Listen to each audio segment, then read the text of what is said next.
Machiegni kendo kweth rowere ma gin jopuonjre mani kod ng'ol mar wang' onyiso mor margi bang' yuoro e tuke mag jopuonjre mag sekondar kama ne ginyise were ma gin godo e tuke mopogore opogore.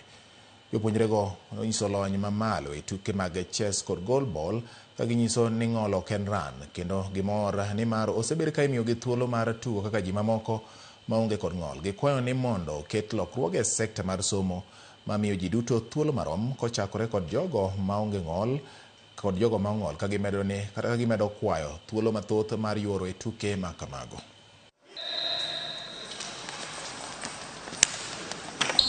We actually have seen a lot of improvement because we were equipped with more skills.